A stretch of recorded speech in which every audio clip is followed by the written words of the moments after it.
নিত্যানন্দ জগদ্গুরু গৌরবাঞ্ছা কল্পতরু।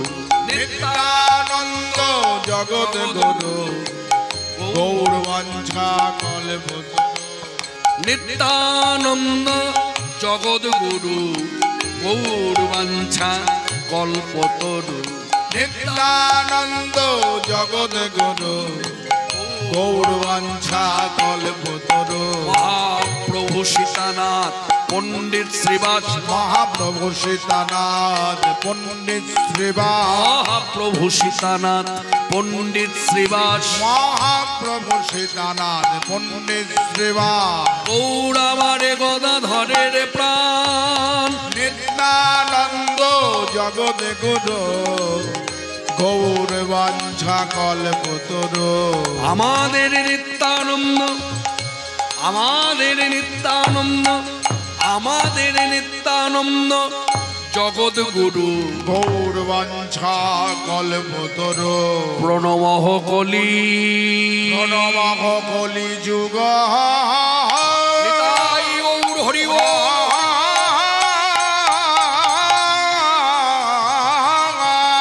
প্রণমঃ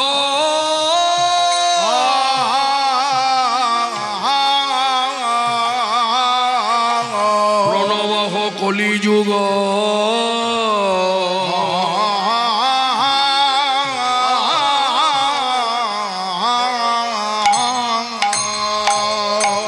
সর্বযুগ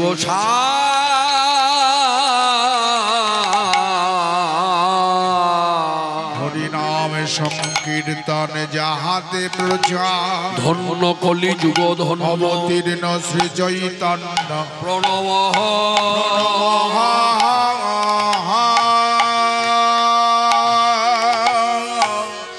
কলিযুগ।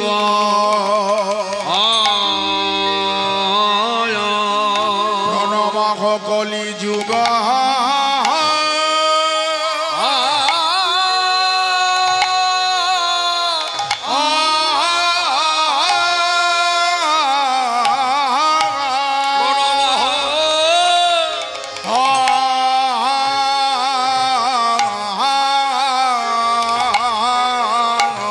এই চারি যুগ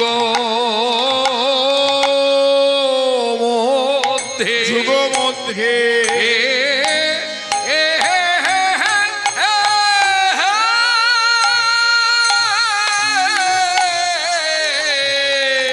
যুগ মধ্যে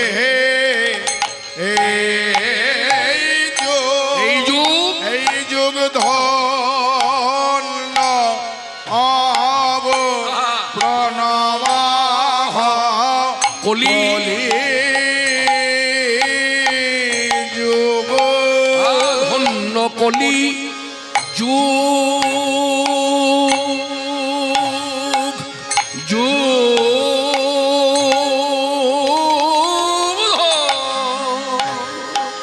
ধন্য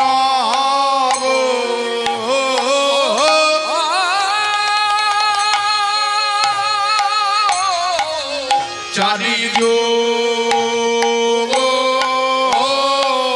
মধ্যে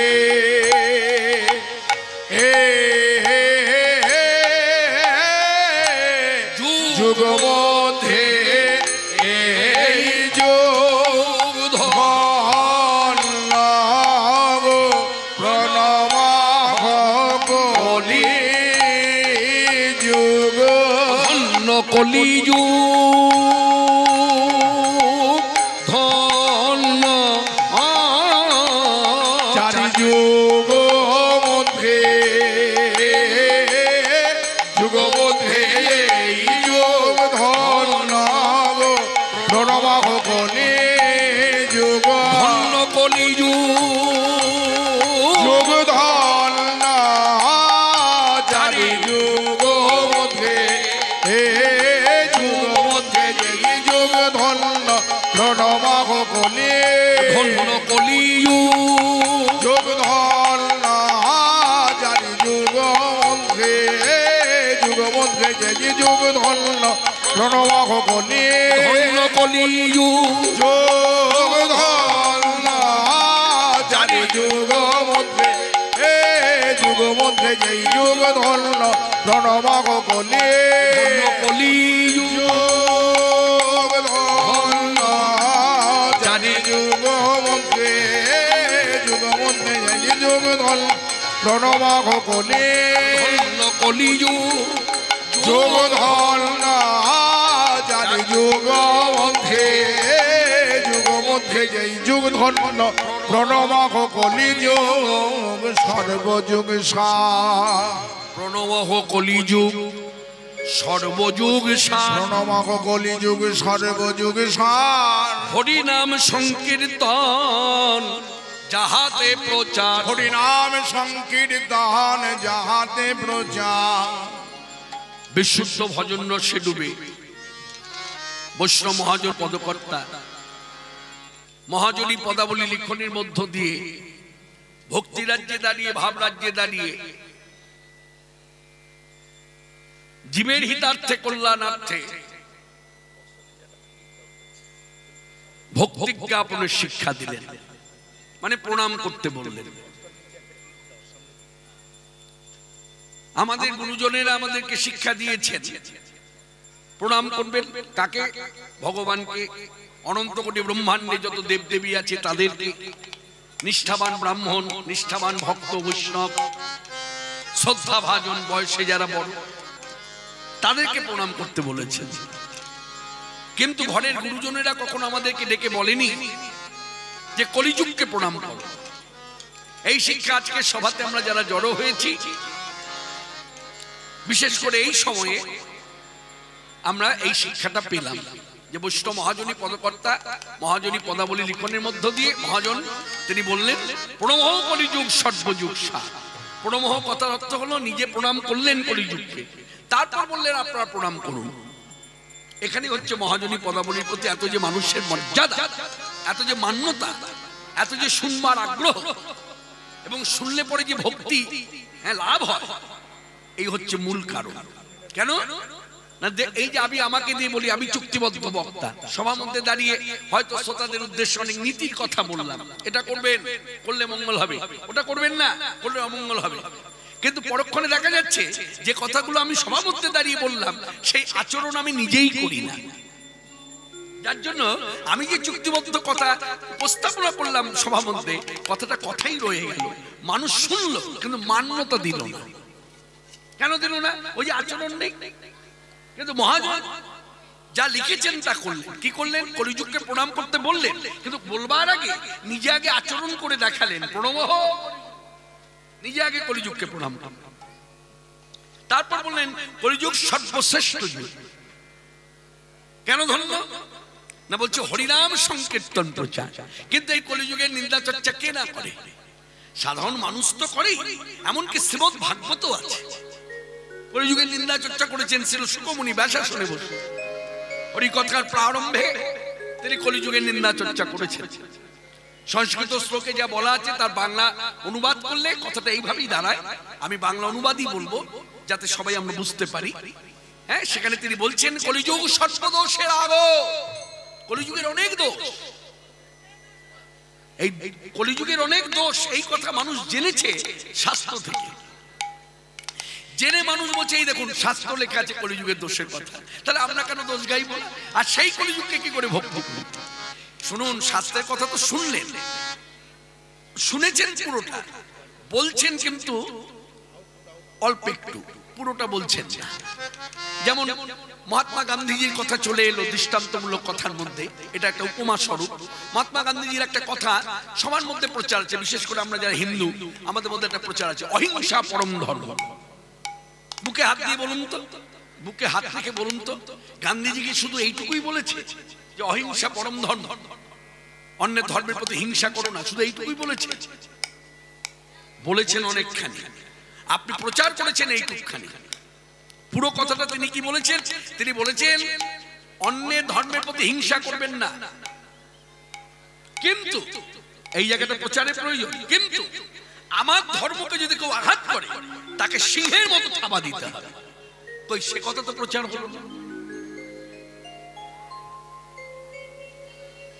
শুধু ছোট্ট একটা কথা প্রচার হলো অহিংসা পরম ধর্ম। না, আমি অন্যের ধর্মকে হিংসা করব না, কোন রকম খারাপ আচরণ করব না, কিন্তু আমার ধর্মকে যে আঘাত করবে তাকে আমি ছেড়ে কথা বলবো না। এই শিক্ষাটা তিনি দিয়েছেন। ঠিক তো শ্রীমদ্ ভাগবত আমাদেরকে জানালেন যে কলিযুগের অনেক দোষ, কিন্তু পরক্ষণে আবার মহিমা কীর্তন করেছেন। কি মহিমা? বলছে এই কলিযুগে ছিল সুকমণি বার্তা শ্রীমুখে বলছেন যে এই কলিযুগে আমার আপনার মতো মানুষ যদি উচ্চস্বরে শ্রীকৃষ্ণ কীর্তন করতে পারে তাহলে তার সর্ববন্ধন মুক্ত হবে, আর সর্ববন্ধন মুক্ত হয়ে সে শ্রীকৃষ্ণ পাদ পদ্ম লাভ করবে। এটাই হরি হরি।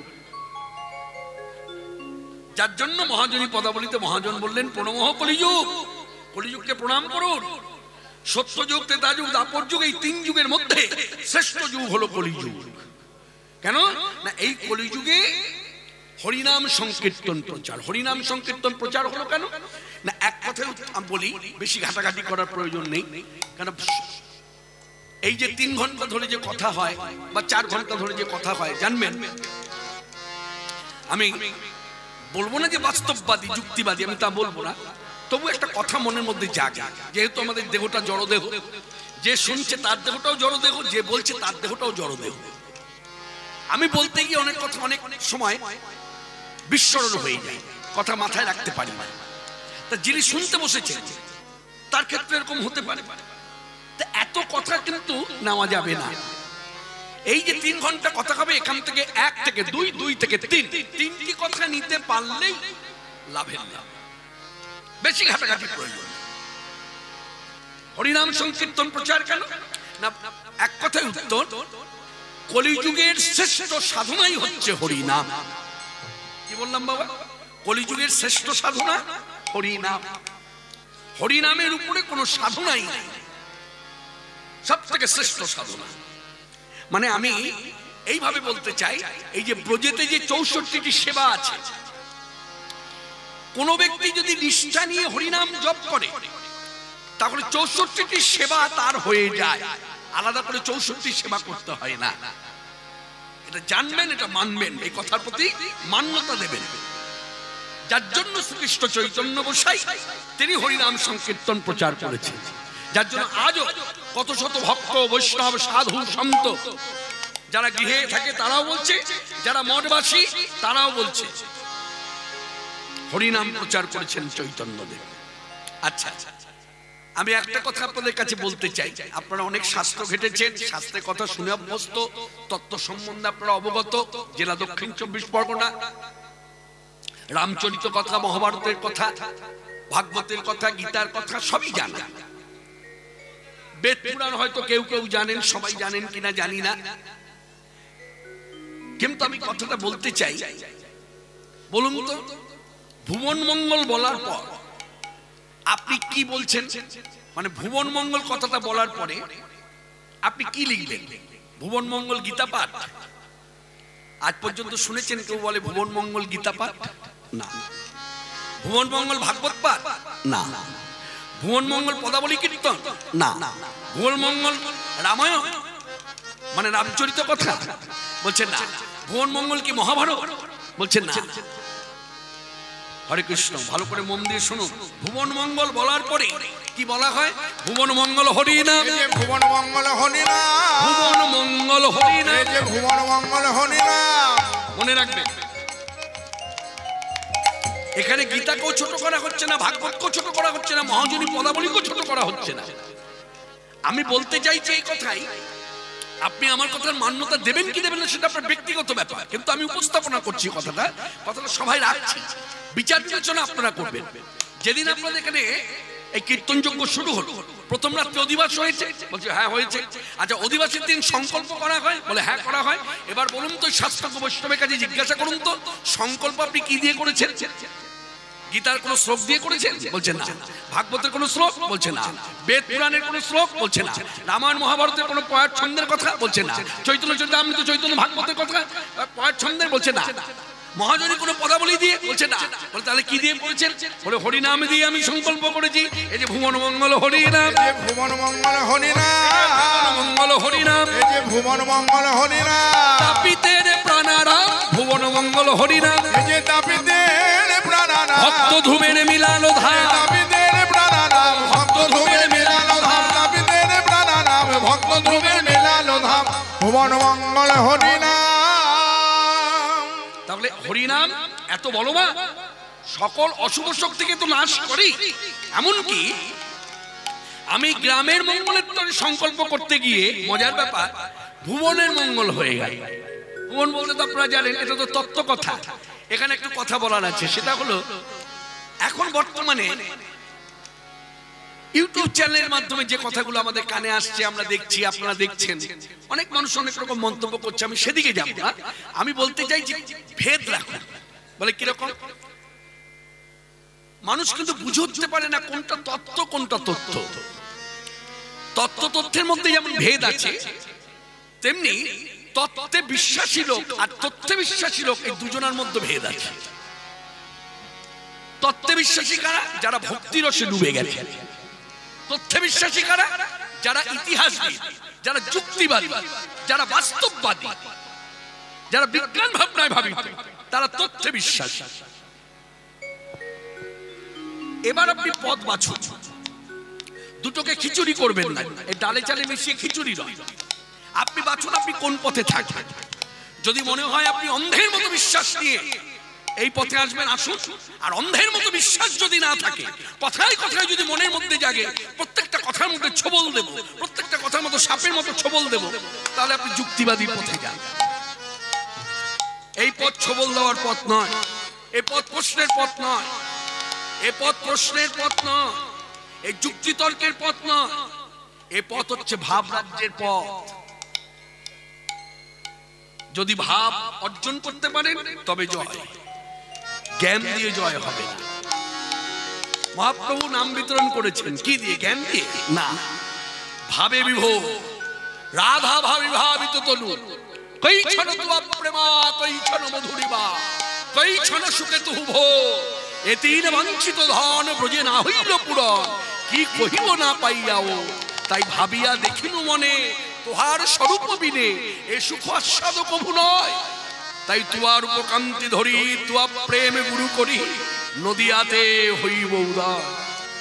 পথে পথে নদী যায়, পথে পথে নদী যায়, হরিনাম গে বেড়ায়, পথে পথে নদী যায়, পথে পথে নদী যায়, হরিনাম গেয়ে বেড়ায়, পথে পথে নদী যায়, হরিনাম গেয়ে চলে যায়, পথে পথে নদী যায়, হরিনাম গেয়ে বেড়ায়, হরিনাম গেয়ে বেড়ায়, পথে পথে নদী যায়।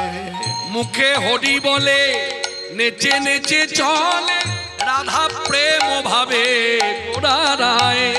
মুখে হরি বলে নেচে নেচে চলে, রাধা প্রেম ভাবে গোডানা। মুখে হরি বলে নেচে নেচে চলে, রাধা প্রেম ভাবে গোড়ায়। মুখে হরি বলে নেচে নেচে চলে, রাধা প্রেম ভাবে গোডানায়। পথে পথে নদী যায়, হরিনাম গে বেড়ায়, পথে পথে নদী যায়, হরিনাম গে বেড়ায়, পথে পথে নদী যায়, হরিনাম গেয়ে চলে যায়, পথে পথে নদী যায়। রাধার প্রেমে পাগল পারা হয়ে দিশে হারা, রাধার প্রেমে পাগল পারা হয়ে দিশে হারা। এই যে শুনছেন কথাগুলো ষোলয় ছন্দের মধ্য দিয়ে, এ কিন্তু কোনো মহাজনী পদ নয়, কিন্তু কোন সাধুগুরু বৈষ্ণবের উক্তি। কোন সাধুগুরু বৈষ্ণব তার ভজন কুটিরে বসে করতাল হাতে নিয়ে বা হাতে তালি দিয়ে কীর্তন করছে। এই কীর্তন সেই কীর্তন যে কথাগুলো শুনছেন, এই কথাগুলোকে যদি উপলব্ধি করতে হয় আপনার যদি ভাষা জ্ঞান নাও থাকে, অর্থ জ্ঞান নাও থাকে, আপনি শুধু এই চৈতন্যদেবের এই যে আলেখ্য মানে চিত্রপট এখানে আছে, প্রিন্ট করা ছবি, এই চিত্রপটটা লক্ষ্য করুন, দর্শন করুন, আপনার এই কথা উপলব্ধি হবে। আপনি যদি এই কথাগুলো শুনছেন সুল্লয় ছন্দের মতো দিয়ে, আর কীর্তনিয়ার দিকে ফ্যাল ফ্যাল করে তাকিয়ে আছেন, আপনার কিচ্ছু উপলব্ধি হবে না। বিগ্রহ দর্শন করুন, ঠাকুরকে দেখুন, দেখুন চৈতন্যদেবের ভাবটা দেখুন। রাধার প্রেমে পাগল পারা হয়ে দিশে হারা, রাধার প্রেমে পাগল পারা হয়ে দিশে হারা, শ্রী রাধার প্রেমে পাগল পারা হয়ে দিশে হারা, রাধার প্রেমে পাগল পারা হয়ে দিশে হারা, দু নয়নে শুধু বহে প্রেমবাণী ধারা, দু নয়নে শুধু বহে প্রেমবাণী ধারা, ওই নদীয়ার পথে প্রেমের ভিখারি নাম প্রেম বন্যায় জগৎ ভাষায়, ওই নদীয়ার পথে নদীয়ার পথে নদীয়ার পথে প্রেমের ভিখারি নাম প্রেম বন্যায় জগৎ ভাষা, ওই নদীয়ার পথে, ওই নদীয়ার পথে প্রেমের ভিখারি নাম প্রেম বন্যায় জগৎ ভাষায়, পথে পথে চলে যায় হরি নাম গেয়ে বেড়ায়, পথে পথে নদী যায়, হরি নাম গেয়ে চলে যায়, পথে পথে নদীয়ায়। এই হরিনাম কত বলো ভাই, সকল অশুভ শক্তিকে নাশ করে। এক নম্বর ফল দুর্লভ কৃষ্ণ ভক্তি লাভ হয়, যার জন্য মহাজনী পদাবলীতে নাম মহিমায় বললেন দুরমতি অতি পতিদে পাশন্নি, দুর্মতি অধিপতির বাসন্নি, দুরমতি অতি পতিদে পাশন্নি, দুর্মতি অধিপতির বাসন্নি, প্রাণে না মানিল কানে, প্রাণে না মানিল কানে, হরি নাম দিয়া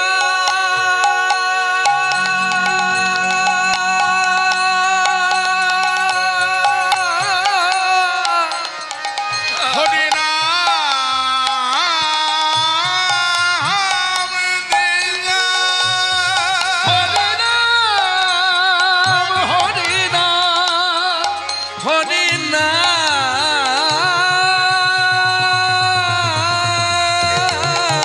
সেই হরি নাম দিয়া হৃদয় সধিল যাচিয়া জীবের দাঁড়ে দাঁড়ে, ভববীরিন চিরবাঞ্ছিত যে প্রেম জগতে ফেলিল ঢালি, ভব বিডিঞ্চিত বাঞ্ছিত যে প্রেম জগতে ফেলিল ঢালি, এ প্রেমে কাঙালে পাইয়া, কাঙালে পাইয়া, কাঙালে পাইয়া, খাইয়া নাচিয়া। কমলে পাইয়া খালি জানাচিয়া, কমলে পাইয়া, এ প্রেম কাঙালে পাইয়া, তাহলে আমরা বলতেই পারি ওগো কাঙালের ধন কাঙালে পেল, ওগো কাঙালের ধান কাঙালে পেল, আমাদের কাঙালের গোসাই ঘরে এলো হরি হরি হরি বল। কাঙালের গোসাই ঘরে এলো হরি হরি হরি বলো, ওগো কাঙালের গোসাই ঘরে এলো, কাঙালের ধনে কাঙালে এ পাইল, প্রেমে কাঙালে পাইয়া খাইয়া নাচিয়া বাজাইছে করতালি, প্রেমে কাঙালে পাইয়া খাইয়া নাচিয়া বাজাইছে করতালি, এই সেই ভগবান শ্রীকৃষ্ণ চৈতন্য, যিনি নামদানে প্রেম দানে জগৎ বাতালো জগৎ ভাষা। কিন্তু বিশেষ করে অন্যভাবে নেবেন না, পায়ে ধরে ক্ষমা চাইব, কথাটা বললে হয়তো অনেকে জিভ কাটবেন, এখানে জিভ কাটার কিছু নেই। এই জায়গাটা একটু পরিষ্কার করে দিই। এখনো অবধি বহু মানুষের ধারণা যারা এই হরিকথা বলে, হ্যাঁ, তাদের সঙ্গে একটা কানেক্টেড ভাব ভগবানের। আমি কথাটা আমি নিজেকে দিয়ে বলি, মনে রাখবেন, এখানে আমি যদি চুক্তি ছাড়া, মানে চুক্তি ছাড়া যদি হরিকথা বলতে আসতাম, তখন যদি আমি বলতাম পায়ে ধরে ক্ষমা চাইছি, তখন আপনি জিভ কাটলে সেটা শোভা পায়। যেমন কোন সাধু সন্ত বৈষ্ণব যারা হরিকথা বলে, তারা তো কোনো চুক্তির বিনিময়ে হরিকথা বলে না। কোন সাধু সন্ত বৈষ্ণব চুক্তি বিনিময় করে যে হরিকথা বলবো এতক্ষণ, এত টাকা দিতে হবে, বলে না। তারা যদি সবার মধ্যে বসে, আমরা শ্রোতাবর্গ বসে আছি, তিনি যদি বলেন আপনাদের পায়ে ধরে ক্ষমা চাই, তখন আমাদের উচিত হায় হায়, না জানি আমাদের কি অপরাধ, আপনি সাধু, হ্যাঁ, পরম বৈষ্ণব। তা এই জায়গাটা পরিষ্কার করে দিতে চাই, এই যে আমি কিছু আমার কথা বলি, কে কিরকম তা বলবো না, কাউকে নিয়ে টানাটানি করবো না, নিজের কথা বলি। আমি চুক্তিবদ্ধ বক্তা, আমার মধ্যে আর আপনার মধ্যে কোনো ফারাক নাই। আপনার যেমন জড়দেহ, আমারও জড়দেহ। তবে এই কথাটা যখনই আমি বলবো, জিভ কাটার কিছু নেই। আমি বলবো সকলের কাছে ক্ষমা ভিক্ষা করছি। কথাটা কিভাবে নেবেন আমি জানি না। বিশেষ করে বাঙালি ভক্তরা এখন মহাপ্রভু গৌর সুন্দরকে ভগবত জ্ঞানে মেনে নিতে পারছে না, চায়, তর্ক করে এবং প্রশ্ন করে, গৌর কি আমার ভগবান? মনে রাখবেন, এই যে বৈষ্ণব পদ পদাবলী আপনারা যে ঘাটাঘাটি করেন, তার মধ্যে আক্ষেপের পদ যত আছে, মানে আক্ষেপ বলতে গৌর ভজন না করার যে আক্ষেপ, গৌর কথা না বলার যে আক্ষেপ, এই ধরনের পদ পদাবলী মহাজনের যে লিখেছে, এই লেখাটা কিন্তু কোনো অবাঙালিদের জন্য লেখে, শুধু বাঙালি ভক্তদের জন্য লিখেছে। কারণ বাঙালি ভক্তরাই গৌরকে ভগবত জ্ঞান করে না। যেমন আমি একটা ডিস্ট্রিক্ট দিয়ে বলে দিতে পারি, বলতে আমার কোনো দ্বিধা নাই। যেমন মালদহ জেলা, মালদহ জেলার লোক কিন্তু গৌরকে ভগবান বলে না, ভাবে বেশিরভাগ।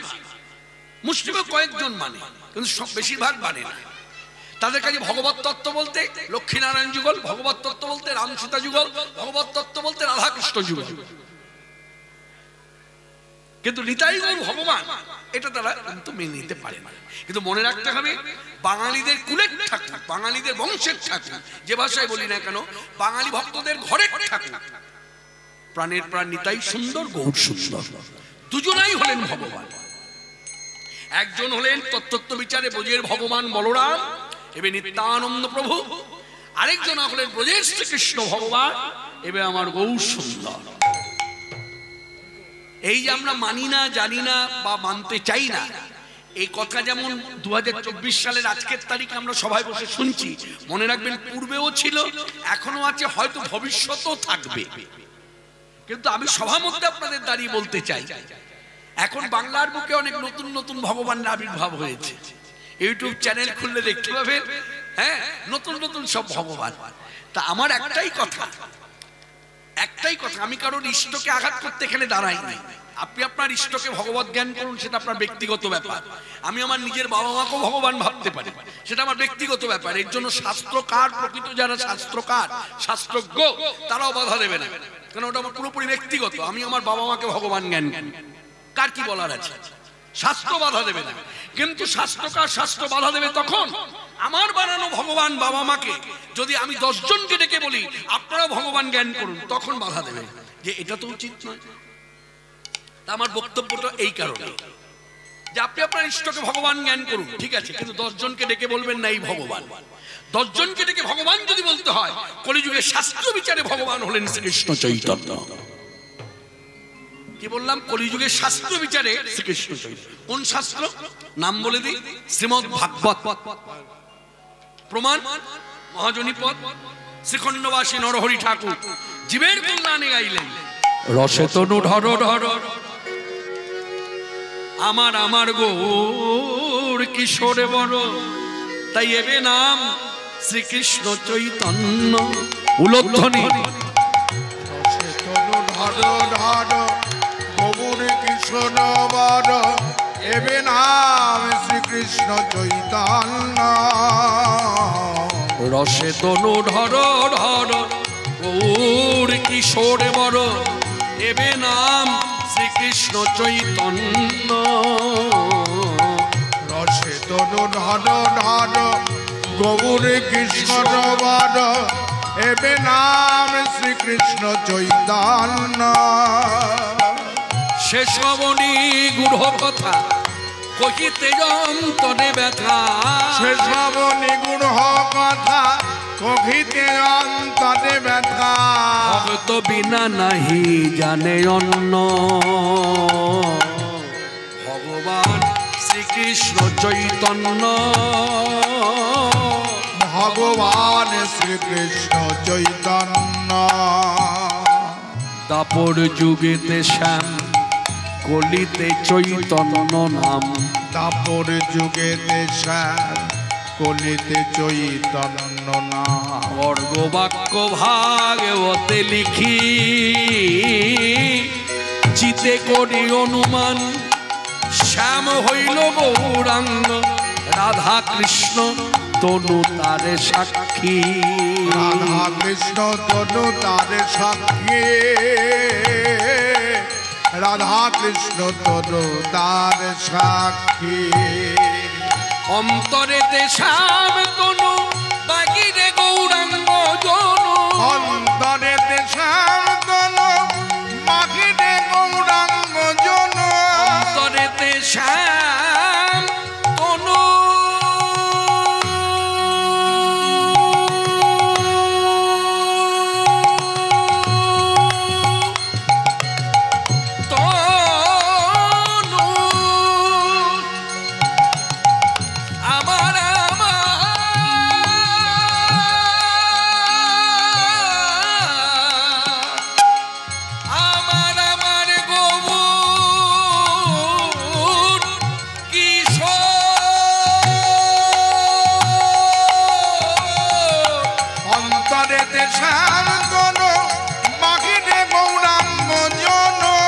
অদ্ভুত শ্রী চৈতন্য লীলা কি অদ্ভুত শ্রী চৈতন্য লীলা রাই সঙ্গে খেলইতে কুঞ্জ বনে বিলসিতে রাই সঙ্গে খেলো জিতে কুঞ্জ বনে বিলসিতে অনুরাগে গৌর তনু হইলা অনুরাগে গৌর তনু হইলা শ্যাম অনুরাগে গৌর তনু হইলা আমি কারে কহি বিবরণ আমি কারে কহি বিবরণ এ কথা শুনিবে বা কোন জন কারে কহি বিবরণ কথা শুনিবে বা কোন আর না কহিলে ফাটে মন কথা শুনিবে বা কোন আর না কহিলে ফাটে মন কথা শুনিবে বা কোন কারে কহিবি বরা না কহিবার কথা নয় কহিলে কি জানি হয় না কহিলে মনে বড়তা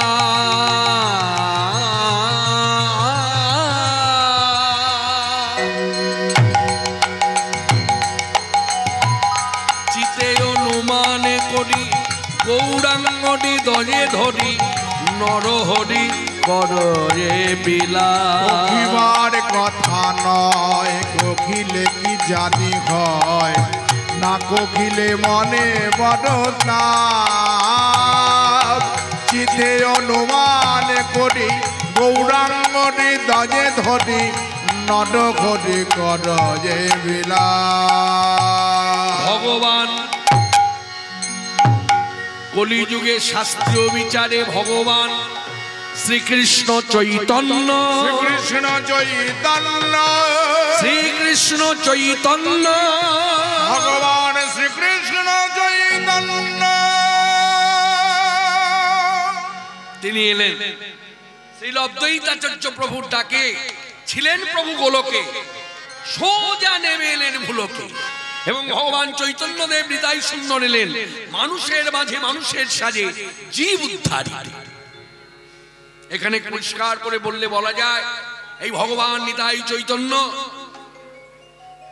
দুই ভগবত দেহ এইভাবে যদি মানুষ হয়ে না আসতো আজকে আমার মতো ছোট জাত উদ্ধার হতো না, কোল পেত না। কেননা জানবেন ভগবানের দেহের মধ্যে যতক্ষণ ভগবত সত্তা মিশে থাকে ততক্ষণ সাধারণ স্তরের মানুষ তাকে এইভাবে স্পর্শ করতে পারে না।